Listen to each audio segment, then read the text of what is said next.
Welcome to the Escape and Empower podcast. Escape from the corporate rat race to empowered franchise ownership. Are you ready to take control of your destiny, follow your dreams, and live life on your own terms? Join our hosts, Dave and Pete, for insights on how to break free from the corporate grind, ditch the 9-to-5, and step into empowered franchise ownership. Good morning, Dave. It's a Does great anyone know Pete from Hire Yourself? He talks to everyone about controlling their own destiny. He's a great friend and my podcast co-host. You know, we're both all about helping people, right? You and I both had successful corporate careers, and we had the opportunity to escape, to essentially take control of our destiny and live life on our own terms. And certainly we're building wealth, right? And that's what we're all about. Right. And, Right. That's our mission, right? Is to help others take the path that you and I have taken. I just took 2 days off to do something that I always wanted to do. I wasn't a buyer, but I went down to the Fort Lauderdale boat show. I just wanted to hang out with the rich and famous and see what they look at boats. Man, there's just money everywhere. So, let's talk a little bit about bricks and mortar versus service-based franchises. You and I both escaped the corporate world, and we both empowered ourselves to become franchisee. You took the service-based path, and I took the bricks and mortar path. And this always comes up as a question in my initial calls with potential candidates that come to me that want to explore conversation about owning a business through franchising. And it also takes place as we present opportunities for them to do their due diligence on. When I think of bricks and mortar, Pete, I think of two things. One, when do you want to start a business? And how long does it take to get into business? What are your thoughts on timing and how a bricks and mortar versus service-based business affects your timing? Yeah, absolutely. So when we talk about this process of investing in a franchise, generally speaking, it takes some time to find that franchise partner, right? So generally, you go through an investigation process, your due diligence, and that takes a couple months. So let's say you started today. We'll call it November 1 to make this simple. You're going to spend a couple months finding that franchise partner, and by January 1, you could be in a position to make a decision to invest in a franchise, right? If it's a service-based franchise, you would probably in January or February go to training, and you're open in the first quarter. There's just no question about it. Now, if you had made the decision to invest in a facility-based franchise concept, brick and mortar, think of that strip mall where somebody takes 2,000 square feet and they create a place where you can get a haircut, get a sub sandwich. Well, if you made that decision December 1 to do that, or January 1 to do that, you got to go find a facility or a location. And then you got to build out that and all that kind of stuff. So you probably are not opening up until the fourth quarter of 2025 easily from that standpoint. So there's a significant difference between a service-based business and brick and mortar in terms of how fast you get that first business going. That's awesome, Pete. That's the same conversation that I have with my candidates. The thing that I add to it and I'm sure you do this as well, is, when we do this, you have to plan your runway. What's your approach to the business, right? Because you got to feed the family, you got to live your life. And that takes cash. So if you're in transition, is your severance going to cover that runway? Does your balance sheet cover that runway? Or are you going to take parallel paths and jump off the corporate rat race into a business as you build the business and are ready to do it? So, it brings up a thought about, okay, plan your runway as you think about which approach you want to take. Well, and I think about when we decided to invest in a franchise, so I walked away from the high corporate pay to go do my thing. And I created what is called the 2-bucket approach. So my wife did not want us to own a business, Shannon. She didn't want us to own a business. And so I took basically a set of money of our savings and I put it in this bucket or this account. And I basically said, honey, this is the money that's going to cover our mortgage and feed and clothe the kids. So you don't have to worry about it. The kids not eating. They're going to have a roof over their head. And then I had another bucket for the investment in the business. Now, for me, it was the total of the 2 buckets that I was investing to become free, to have control of my destiny, to live life on my own terms.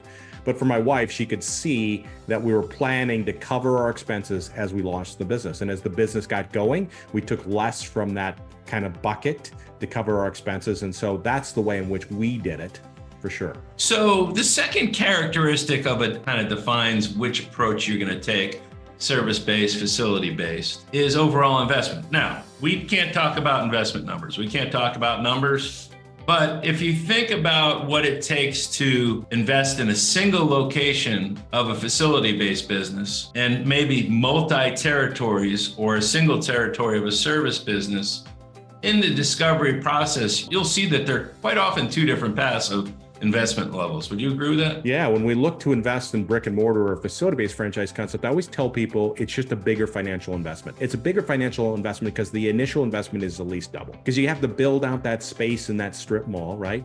It's also a bigger investment, and you know this because you play in the brick and mortar, is that you have to sign that long-term lease, right, for that retail space. And so the combination of the two make it a larger investment. No question about it. And then, we get into the conversation of growth. How big is big? What do you need to, satisfy your monthly bills and your lifestyle costs in terms of income, which is there for you to define. And, how big is big? So you can multiply the locations, which is a larger investment by bricks and mortar, or you can multiply the number of territories in terms of total addressable market to grow your revenue. No question about it. I mean, anytime you're thinking about going into business and you decide what you want that business to generate for you in terms of an income, everybody wants more, but generally speaking, you have a number. Like I want to replace my corporate level income of $400,000. Right.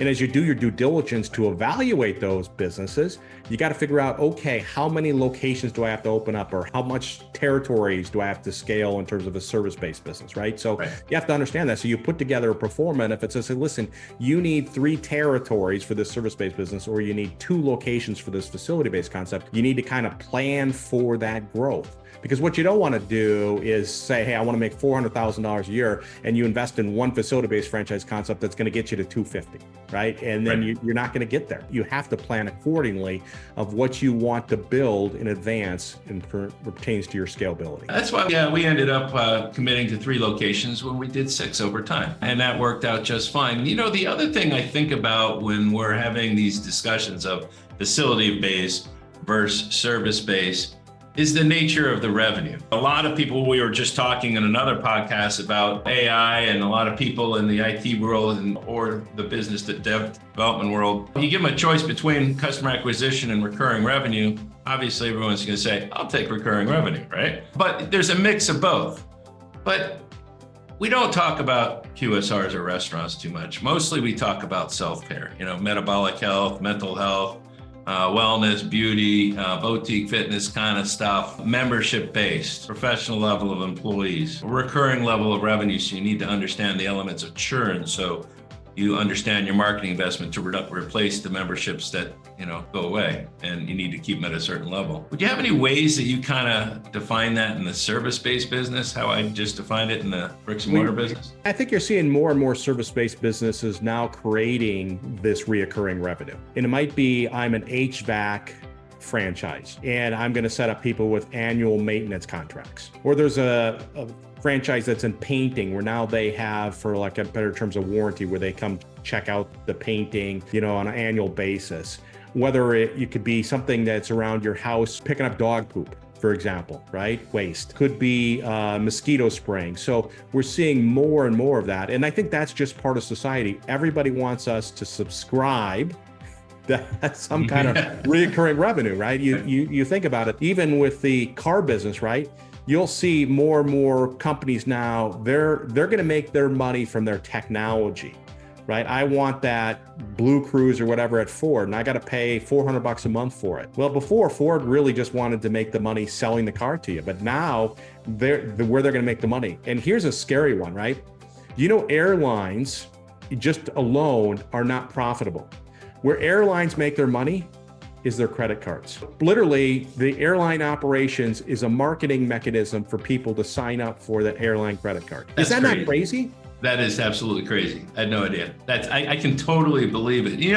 The other thing that I throw into there on service base is let's talk about, are you most comfortable with B2B and B2C? B2C, I love the installation space, right? It's a big ticket job. And it happens, it's required every 10 years, but you're acquiring customers and you're selling savings and things that are green and good for the environment and climate. But it's customer acquisition all day long, right? Then you go into parking lots, striping, seal coating, or the things that you've mentioned.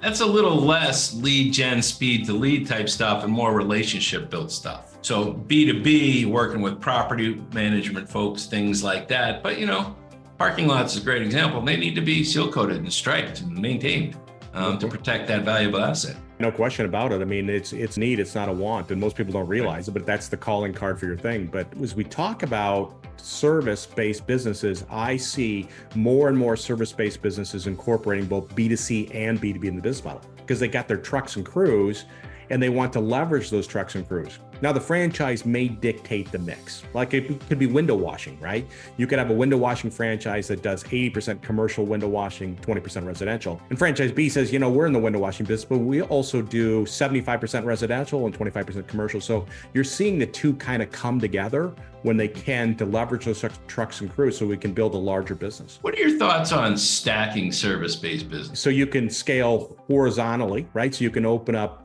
3 territories, or I can have 1 territory and have 3 different franchises with different services, right? I kind of like owning the household. It makes a lot of sense to me, but you're also building 3 different brands. It's a little bit harder to do that from the standpoint in regards to people, right? So people and marketing, and so there's pros and cons to both. I really like with service-based businesses that they take something simple and then they add multiple different revenue streams. So for example, a window washing franchise, maybe they clean windows, but maybe they also do cleaning out gutters, and they do power washing, and they do Christmas lights, and they do yada, yada, yada, right? So the idea behind it is that you can have multiple different services, and that makes it easier to build something with significant revenue when you can have multiple different ways in which you can do that. So you're not too specialized. Pete, that's a good thought, because I also take that back into the Bricks-and-Mortar conversations. Orange Theory is Orange Theory, right? It's a great workout, a great brand. They do very well for themselves. Or you could go into metabolic health, or general wellness, or aesthetics and med spas. So, whether you're doing facials, whether you're doing Botox, whether you're doing IV drips, whether you're doing GLP-1s, whether you're doing medically supervised approach to weight loss or mental health.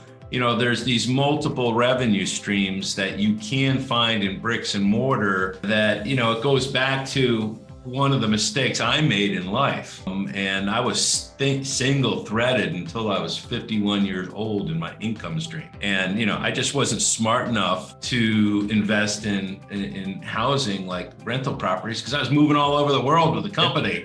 I couldn't do that. I tried it once. I sold it back to my real estate agent, like when I got transferred. I said, what do I do this? I'll buy it from you. Yeah. Just got to bought 4 houses from him before. But, it's like I didn't have the opportunity to do that. And that was my mistake. And today with our candidates, we say, don't be single threaded. Everyone's got something going, whether it's your stock portfolio, whether it's your income property, whatever it is, most people have something going. And I think the same thing goes for revenue streams inside of a franchise. Don't be single threaded if you don't have to. Yeah. Well, and you and I corporate track, and you get so involved in your career. You're moving every 20 months, you're going overseas, in your case, things like that. It doesn't really allow you to diversify your assets, your income. Or to your point, we were all in with Ford. And that was, in hindsight, a mistake, because same thing with rental properties. I couldn't do that because we were moving all the time, right? And so if you can set yourself up where you have multiple revenue streams, so if something zigs, something else zags, right? But don't get caught flat-footed. So I always talk about diversifying your assets and income, and it's a big deal.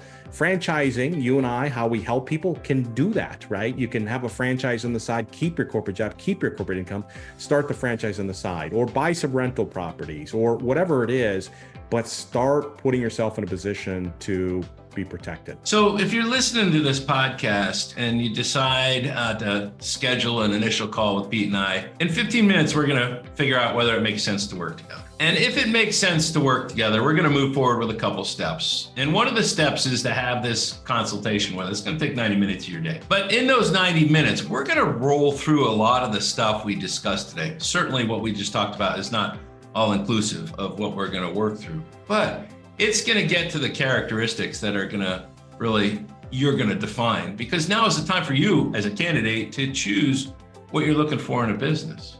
And what you want to accomplish with that business, right? I mean, it's really important. You got to know what you want to accomplish if you're going to get there. So right. And as you go through this, one is going to put the other in context. So always work through that process, right? And take that approach and Pete will help you guide it. We're not going to do it together. We'll do it apart. We'll help anyone that wants to help out there, whether you're going to call Pete or whether you're going to call myself. We're going to give you the same level of service to help you really do your due diligence. And we're going to help you find the right fit for a franchise so you can become a business owner for yourself. And our service is free, right? So they never sign anything, they never pay anything. So our service is free to help explore, right? So that's really important. Other than their very valuable time, our service costs nothing. And we'll both all agree not to waste time, because that's the one thing we don't get back. Pete, thanks for joining me today on this important, fun subject of bricks and mortar or facility-based versus service-based. There's a plethora of opportunities out there. Don't get lost in Google. Call Pete, call Dave. We'll help you work through it. Thanks, Dave. Thanks for tuning in to the Escape and Empower podcast. We hope today's discussion has inspired you to consider franchise ownership as a path to leading life on your own terms. Start your journey towards financial freedom and flexibility. Connect with Dave at empoweredfranchisee.com or Pete at hireyourself.com. Until next time.